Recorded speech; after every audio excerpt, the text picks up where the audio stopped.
അങ്ങനെ ഞാൻ പറഞ്ഞിട്ടില്ല കേട്ടോ. അതായത് ഇത് നരവാനെ കള്ളം പറയുകയാണ്, നരവാനെ കള്ളം പറയുകയാണ്. ഞാനും നരവാനയും തമ്മിൽ അങ്ങനെ ഒരു സംസാരം ഉണ്ടായിട്ടില്ല, ഉചിതമായ തീരുമാനം എടുത്തുകൊള്ളൂ എന്ന് പറഞ്ഞ് ഞാൻ കൈയൊഴിഞ്ഞിട്ടില്ല എന്ന് രാജ്നാഥ് സിംഗിന് പറയാൻ പറ്റുന്നില്ല എന്നിടത്താണ് ഇതിൻ്റെ പ്രശ്നം. അങ്ങനെ പറഞ്ഞാൽ എന്താ ഉണ്ടാവുക?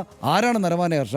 അതെ, 19 വർഷക്കാലം ഈ രാജ്യത്തിൻ്റെ ഏറ്റവും പ്രധാനപ്പെട്ട പട്ടാളം എന്നുള്ള സംവിധാനത്തിനകത്ത് ഏറ്റവും പ്രധാനപ്പെട്ട പൊസിഷൻ അലങ്കരിച്ച ആളാണ് ഈ എം നരവാനെ. അദ്ദേഹത്തിൻ്റെ പിതാവ്, അദ്ദേഹത്തിൻ്റെ കുടുംബം തന്നെയും ഈ സംവിധാനത്തിൻ്റെ പട്ടാളത്തിൻ്റെ ഭാഗമായിട്ട് നിന്ന സംവിധാനങ്ങളാണ്. അപ്പോൾ അദ്ദേഹത്തിൻ്റെ ഒന്നും രാജ്യസ്നേഹം ചോദ്യം ചെയ്യാൻ പറ്റില്ല. അദ്ദേഹം പറഞ്ഞൊരു കാര്യം കള്ളമാണ് എന്ന് പറഞ്ഞ് അബ്രപ്റ്റായിട്ട് അടച്ചില്ലാതാക്കാൻ പറ്റില്ല. അപ്പോൾ പിന്നെ ഈ ചോദ്യം ഉന്നയിക്കുന്ന ആളുകളെ റദ്ദ് ചെയ്യാൻ വേണ്ടിയിട്ടാണ് ഇവർ ശ്രമിക്കുന്നത്. പക്ഷേ അവർക്ക് മുന്നിൽ രാഹുൽ ഗാന്ധി വളർന്നുകൊണ്ടേയിരിക്കുന്നു എന്നാണ് നമ്മൾ കാണുന്നത്. രാഹുൽ ഗാന്ധിക്ക് ഇതെടുത്തിട്ട് പുസ്തകം വിറ്റുന്നത് കയ്യും വീശി വരാനാണ് പറ്റുന്നത്.